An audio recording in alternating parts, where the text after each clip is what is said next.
Bienvenidos a Entrenando Podcast. Les habla David Vizcarra y el tema de hoy es osteogénesis imperfecta. La osteogénesis imperfecta es un grupo de trastornos del tejido conectivo que generan anomalías esqueléticas caracterizadas por fragilidad y deformidades óseas, también llamada como enfermedad de los huesos de cristal o huesos frágiles. Es una enfermedad monogénica, resultado de una mutación de los genes que dirigen la síntesis y función del colágeno tipo 1 a nivel de sus dímeros COL1A1 y COL1A2, y en menor frecuencia producto de una incorrecta alineación del triplete dextrogirado, glicina, prolina, hidroxiprolina. La osteogénesis imperfecta es una enfermedad huérfana debido a su baja prevalencia, es decir, de 5 o menos casos por cada 10.000 habitantes, con reporte de 1 a 10.000 a 20.000 recién nacidos vivos. En ella existe un amplio espectro de manifestaciones que abarca desde fragilidad ósea en niños asintomáticos hasta versiones letales al momento de nacer. Su diagnóstico es principalmente clínico, genético y debe diferenciarse entre otras anomalías esqueléticas por fragilidad o de lesiones por maltrato infantil. El tratamiento es multidisciplinario y orientado a la mejor calidad de vida, mejorando la densidad ósea a través de medicamentos, buena musculatura y cargas fisiológicas. Las fracturas se tratan con periodos cortos de inmovilización y carga precoz, o con cirugías que limiten el tiempo de inmovilización.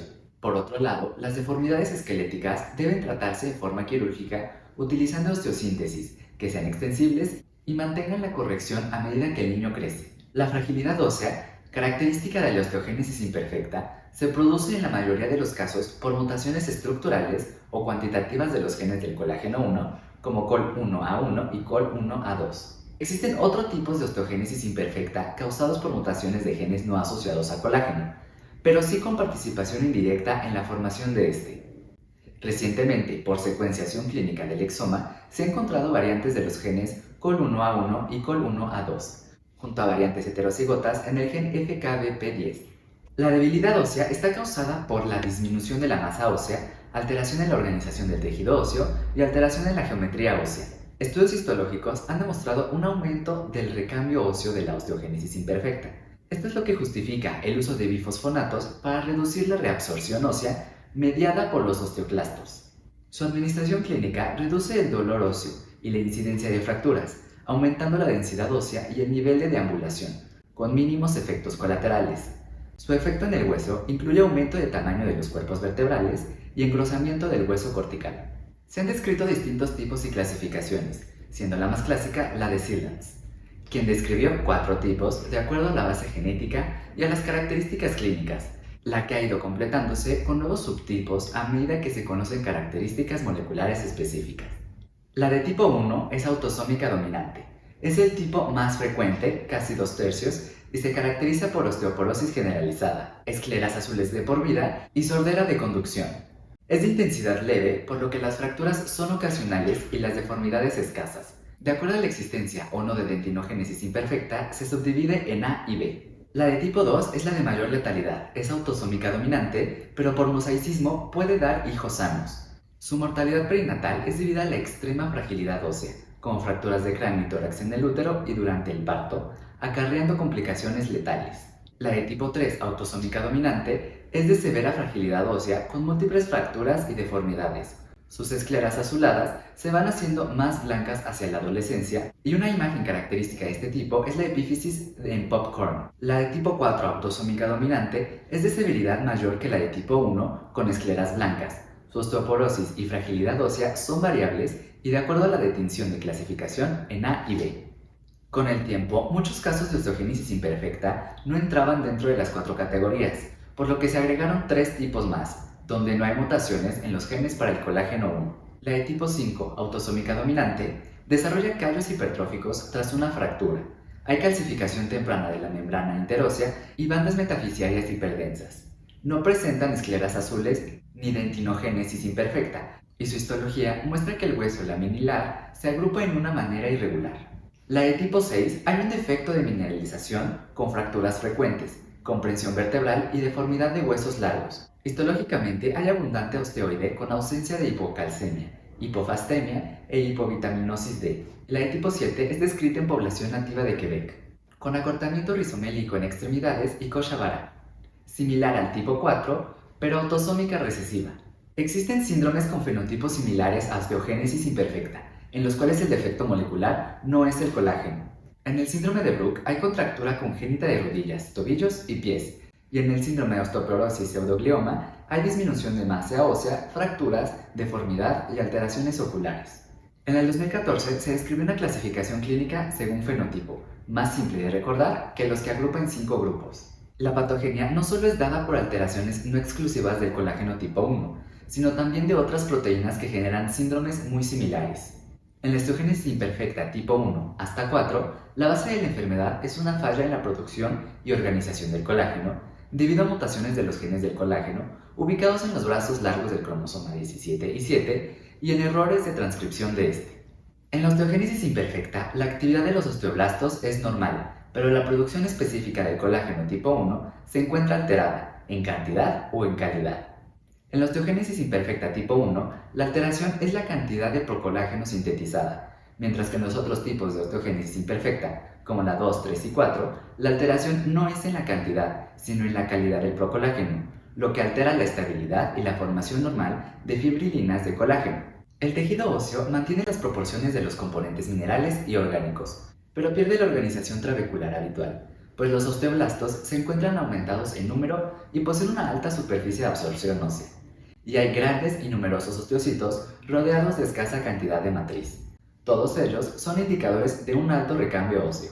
Entre la variedad de manifestaciones clínicas en la osteogénesis imperfecta, predominan las de tipo osteoarticular, fragilidad esquelética, múltiples fracturas a mínimos esfuerzos, fracturas producidas en el periodo fetal, pérdida de la audición, dentinogénesis imperfecta, escleróticas color gris azulado, talla baja, complicaciones neurológicas, respiratorias y cardiovasculares. A largo plazo pueden presentar artritis, escoliosis, talla baja, coexistencia con macrocefalia, invaginación basilar, hidrocefalia. En general, el diagnóstico de la enfermedad es clínico, caracterizado por numerosas fracturas y deformidades secundarias a la fragilidad ósea, cuya presentación depende del tipo y subtipo de osteogénesis imperfecta. Los cuadros congénitos y severos se caracterizan por fracturas in útero y durante el parto, con complicaciones a nivel encefálico y pulmonar, generalmente fatales. Los cuadros leves y moderados se dan en la mayor parte de los pacientes y corresponden al tipo 1 de osteogénesis imperfecta, presentando pocas fracturas, deformidades y complicaciones, donde además la consolidación ósea no se encuentra alterada, por lo que es similar a los pacientes sanos. La deformación de los huesos largos se da como consecuencia de las numerosas fracturas y de la tracción muscular que se produce, llegando a ser muy marcada en los casos más severos, y no tanto en pacientes con osteogénesis imperfecta leves. Los pacientes con osteogénesis imperfecta severa incluso poseen un retardo de crecimiento, encontrándose habitualmente bajo el percentil 30. Las deformidades óseas más comunes en esta patología son en fémur, que presenta antecurvatum y varo. El antecurvatum se da cuando en el plano lateral un segmento o fragmento distal se desplaza hacia atrás, contrario a si se desplaza hacia adelante. El fémur es el hueso con más frecuencia de fractura, presentando una deformidad en callado de pastor. Además, puede presentar coxa vara y protrusión acetabular. En la tibia presenta antecurvatum y valgo. En el húmero presenta angulado lateral. En el antebrazo hay mínima pronación y luxación de la cabeza del radio por acortamiento del cúbito. En la columna, del 80 al 90% de los pacientes con osteogénesis imperfecta severa presentan escoliosis, con curvas de difícil manejo debido a las fracturas, osteoporosis e hiperlaxitud. En casos moderados, la escoliosis se presenta en el 40%. Y en la columna cervical se puede producir impresión basilar en cerca del 2% de los pacientes. Otras manifestaciones de la osteogénesis imperfecta son en los tejidos blandos, como laxitud ligamentosa aumentada, piel delgada y fragilidad capilar, problemas cardíacos por falla de válvulas, problemas pulmonares por mala mecánica y falla del tejido pulmonar. Hipoacusia desarrollada con mayor frecuencia después de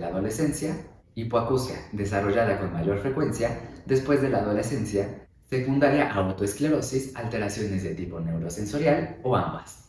También es común que estos pacientes presenten una fase característica, frente amplia con grandes huesos temporales y parietales, que genera un rostro triangular. Las escleras azules, por otro lado, son manifestaciones que pueden indicar una variante de osteogénesis imperfecta dominante, cuya tonalidad se da por pigmentos intraoculares, observados gracias a la delgadez de la esclera. En cuanto al compromiso dental por las alteraciones de la dentilia, Hay fragilidad dental, predisposición a las fracturas y formación de caries. Estas manifestaciones son identificables por el color café o azul opaleciente y se presentan en los tipos 1B, 4B y a veces tipo 3. Con respecto a la expectativa de vida, los pacientes con osteogénesis imperfecta tipo 1 tienen longevidad normal. Las fracturas comienzan cuando el niño comienza a caminar y presenta fragilidad ósea durante toda la vida. Hacia la adolescencia, las fracturas comienzan a disminuir, pero pueden recurrir tras periodos de reposo, postparto y hacia menopausia. En osteogénesis imperfecta tipo 2, la sobrevida del recién nacido depende de la integridad del tórax y del cráneo. Al nacer, el niño presenta múltiples fracturas en distintas etapas de consolidación. Los huesos están severamente osteoporóticos, deformados y a menudo sin hueso cortical, y las vértebras están aplanadas. Mientras que en el resto de los tipos moderados, con tratamiento adecuado hay buena expectativa de vida. El diagnóstico es clínicamente, ya que se realiza ubicando múltiples fracturas con distintos grados de consolidación, ligamentos laxos, huesos wormáneos, vértebras codfish, osteopenia u osteoporosis.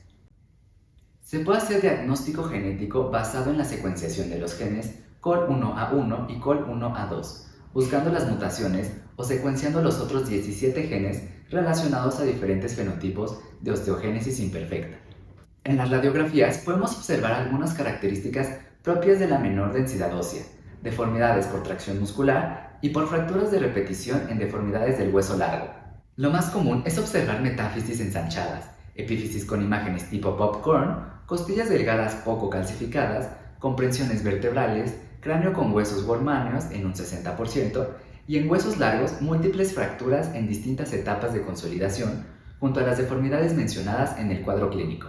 Hablando de diagnóstico diferencial, lo fundamental es identificar los distintos cuadros que presentan fragilidad ósea en la infancia, como la osteoporosis idiopática juvenil, algunas neoplasias de la adolescencia, como la leucemia, miotoxicosis, enfermedad de Cushing, entre otras, además de no olvidar el maltrato infantil. El tratamiento está enfocado a maximizar la función, disminuir el riesgo de fracturas, evitar la deformidad y optimizar la adaptación del niño a las actividades de la vida diaria.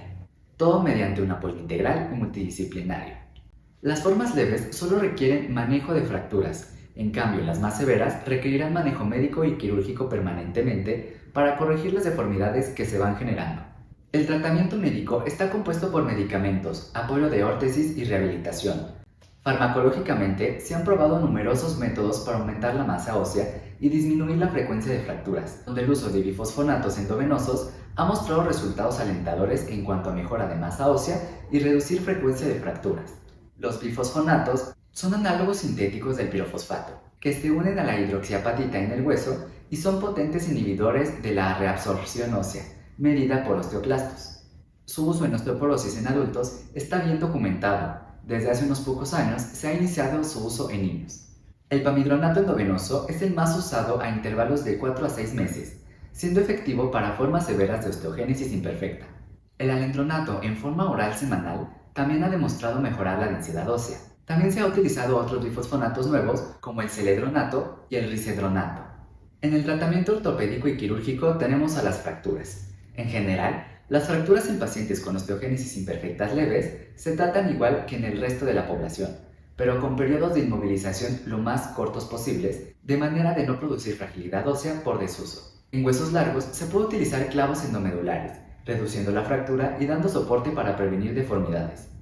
Debe evitarse el uso de placas y tornillos, ya que la delgada cortical no es capaz de soportarlos. Para las deformidades, su tratamiento, en especial en huesos largos, es de vital importancia para prevenir más fracturas, alineándolos y dejándolos en condiciones mecánicas más favorables. La corrección se realiza mediante osteomías correctoras a varios niveles y se fijan mediante clavos estáticos como agujas de Kirchner, TENS o clavos de Roche, o mediante clavos telescópicos, siendo estos el tratamiento de elección en los niños, ya que tienen la ventaja de alargarse junto con el crecimiento del niño. La inmovilización postoperatoria debe ser lo más breve posible para prevenir osteoporosis. No se utiliza yeso pelvipedio a menos que las osteomías sean muy inestables. El hueso que con mayor frecuencia requiere de corrección es el fémur, seguido de la tibia. Con menor frecuencia se realiza en extremidades superiores. Las complicaciones más frecuentes son migración del implante, fractura del implante y no telescopaje. Los resultados, al comparar los clavos telescópicos contra los clavos fijos, han demostrado una tasa de entre el 40 y 50% de reoperación para los fijos y entre un 20 y 40% para los telescópicos. Con respecto a las complicaciones, se reportan tasas de 50 y 72% respectivamente. En cuanto a la columna, el uso de corset no es útil en osteogénesis imperfecta, debido a que una caja torácica frágil no permite una transferencia efectiva de la presión del corset hacia la columna vertebral, y además la presión externa puede empeorar las deformidades del tórax. Las indicaciones quirúrgicas son escoliosis progresiva con curva mayor a 45 grados en formas leves de osteogénesis imperfecta y mayor de 30 a 35 grados en las formas severas. Debido a que en osteogénesis imperfecta tipo 3 y 4, el crecimiento del tronco es limitado. La cirugía puede realizarse a los 7 u 8 años de vida. Es importante recordar el alto riesgo anestésico de los pacientes con osteogénesis imperfecta severa, debido a los problemas de vía aérea, enfermedad pulmonar restrictiva, impresión basilar, intubación difícil, riesgo de fracturas durante las manipulaciones y un mayor riesgo de hipertermia maligna. Es fundamental un adecuado plan de rehabilitación en los niños con osteogénesis imperfecta, en especial con el uso actual de pamidronato, pues ha disminuido la fragilidad ósea y ha mejorado el pronóstico para la bipedestación. Hay que recordar que los niños con osteogénesis imperfecta pueden presentar deformidad de los huesos largos, comprensión vertebral, deformidades de columna, debilidad muscular por desuso, plagiocefalia, caderas con flexión y rotación externa y pie equino.